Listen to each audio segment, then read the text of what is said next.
Hello guys, welcome back to our channel. நான் தான் உங்கள் பேரு. நாம இன்னைக்கு இதில் பார்க்க போகிறது யூடியூப்பில் தமிழ் டப்பிங்கோட இருக்கிற ஒரு கிரைம் த்ரில்லர் ட்ராமா தான் த கேம் ஆஃப் சதுரங்கா. இந்த படம் எப்படி இருக்குது, பார்க்கலாமா இல்லையா, படம் பார்க்கறதுக்கு ஒரு நல்ல கிரைம் த்ரில்லராக இருக்கா அப்படிங்கிறத அந்த வீடியோவில் பார்க்க போகிறோம். அதுக்கு முன்னால் இந்த படத்தோட கதை என்ன அப்படிங்கிறத ஃபஸ்ட்டு சிம்பிளாக பார்த்துருவோம். படத்தோட ஸ்டார்டிங்லேயே ஒரு கப்பலை காட்டுறாங்க. ஸோ அவங்களோட ஃபர்ஸ்ட் லவ் ஆனிவர்சரிக்காக செலிப்ரேட் பண்ணோம் அப்படின்னு ஒரு ரெசார்ட்டில் வந்து ஹீரோ வந்து புக் பண்ணி அங்கே என்ஜாய் பண்ணுறதுக்காக போகிறாங்க.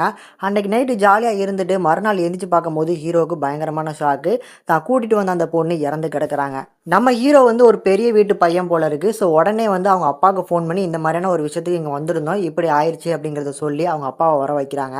தென் நம்ம ஹீரோவோட அப்பாவும் வரும்போதே ஒரு வக்கீலை கூட்டிட்டு தான் வராங்க. ஸோ அவங்க வந்து எல்லா இடத்தையுமே கிரைம் நடந்த இன்சிடென்ட் எல்லாம் பார்த்துட்டு அந்த பையன்கிட்டே நடந்த விஷயத்தெல்லாம் வந்து கேட்டுக்கிட்டு சொல்கிறாங்க, கன்ஃபார்ம் வந்து ரேப் அண்ட் மர்டர் கேஸில் வந்து உங்கள் பையன் உள்ளே போகிறது கன்ஃபார்ம் சார், இதில் வந்து தப்பிக்கிறதுக்கு வாய்ப்பே இல்லைன்னு.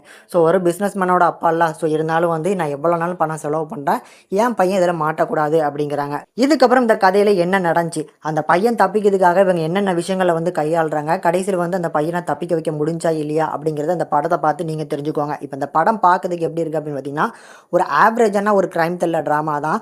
அதுலேயுமே அந்த கிளைமேக்ஸ் போர்ஷன்லாம் எனக்கு வந்து சுத்தமாக ஒர்க் அவுட் ஆகலை. ஏன்டா இப்படி போட்டு சொதப்பி வச்சுருக்கீங்க அப்படிங்கிற ஒரு ஃபீல் தான் எனக்கு கண்டிப்பாக கொடுத்துச்சு. ஏன் அப்படின்னா, அந்த கிளைமேக்ஸ் போர்ஷனில் ஒரு நபர் வந்து சீரியஸான கண்டிஷனில் ஹாஸ்பிட்டல் அட்மிட் பண்ணியிருக்க மாதிரியான ஒரு போர்ஷன் எடுக்கப்பட்டிருக்கும். அந்த போர்ஷனில் அவர் ஐசியூ கிட்டத்தட்ட அந்த மாதிரியான ஒரு போர்ஷனில் இருக்காங்க, ட்ரெஸ் எல்லாம் மாற்றிருக்காங்க. அப்படின்னா இவருக்கு ஃபோன் எங்கேருந்து வந்துச்சு அப்படிங்கிற அந்த கேள்வி எழுப்புற மாதிரி தான் அந்த காட்சி அமைக்கப்பட்டிருக்கும். இதே மாதிரி இந்த படத்தில் அங்கங்கே அந்த லாஜிக்கலாக அடி வாங்கியிருக்கும். அதுதான் இந்த படத்தோட ஒரு வீக்னஸ்னே சொல்லுவேன். மற்றபடி ஒரு ஸ்டோரியாக பார்த்தோம் அப்படின்னா ஒரு ஸ்ட்ராங்கான சப்ஜெக்ட் எக்ஸிக்யூட் பண்ணதில் இன்னும் கொஞ்சம் ஸ்ட்ராங்காக வந்து லாஜிக்கலாக வந்து பார்த்து கரெக்ட் பண்ணி எடுத்திருந்தாங்க அப்படின்னா படம் பார்க்கறதுக்கு ஒரு ஒர்த்தபிள் வாட்ச்.